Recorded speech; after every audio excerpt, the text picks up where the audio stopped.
कर्तुराज्ञया प्राप्यते फलम् कर्म किम् परम् कर्म तज्जडम् कृतिमहोदधौ पतनकारणम् फलमशाश्वतम् गतिनिरोधकम् ईश्वरार्पितम् नेच्छया कृतम् चित्तशोधकम् मुक्तिसाधकम् कायवाङ्मनः कार्यमुत्तमम् पूजनम् जपः चिन्तनम् क्रमात् जगत ईषदी युक्तसेवनम् अष्टमूर्तिभृत् देवपूजनम् उत्तमस्तवादुच्चमन्दतः चित्तजम् जपध्यानमुत्तमम् आज्यधारया श्रोतसासमम् सरलचिन्तनम् विरलतः परम् भेदभावनात् सोऽहमित्यसौ भावनाभिदा पावनीमता भावशून्य सद्भावसुस्थितिः भावनाबलात् भक्तिरुत्तमा हृत्सले मनः स्वस्थता क्रिया भक्तियोग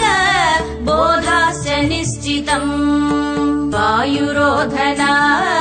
लीयते मनः जालपक्षिवत् द्रोणसाधनम् चित्तवायवः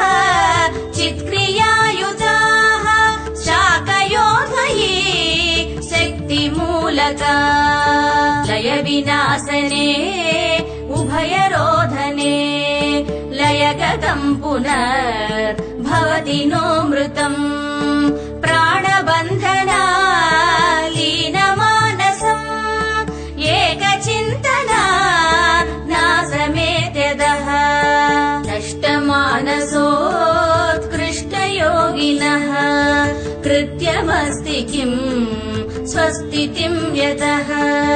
दृश्यवारितम् चित्तमात्मनः चित्वदर्शनम्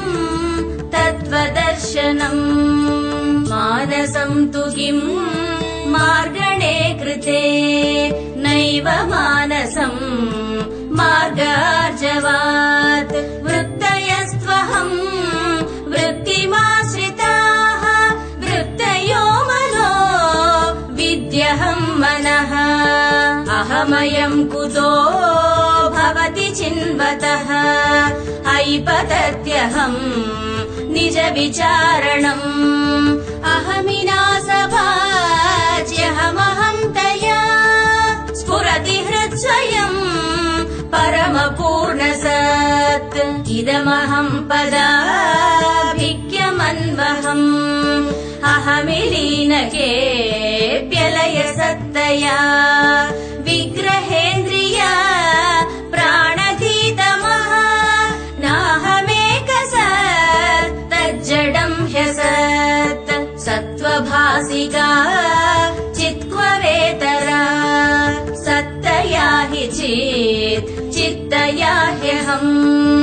ईश जीवयोर्वेषधीभिजा सत्स्वभावतो वस्तु केवलम् वेषहानतः स्वात्मदर्शनम् ईशदर्शनम् स्वात्मरूपतः आत्मसंस्थितिः स्वात्मदर्शनम् आत्मनिर्द्वयात् आत्मनिष्ठता ज्ञानवर्जित अज्ञानहीन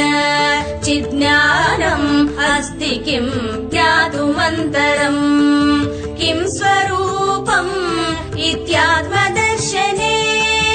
अव्यया भव पूर्णचित्सुखम्। बन्धमुक्त्यतीतम् परम् सुखम् विन्दतीह जीवस्तु दैविकः अहमपेदकम् निजविभानकम् महदिदम् तपो रमणवागियम् अहमपेदकम् निजविभानकम् महदिदम् तपो रमणवागियम्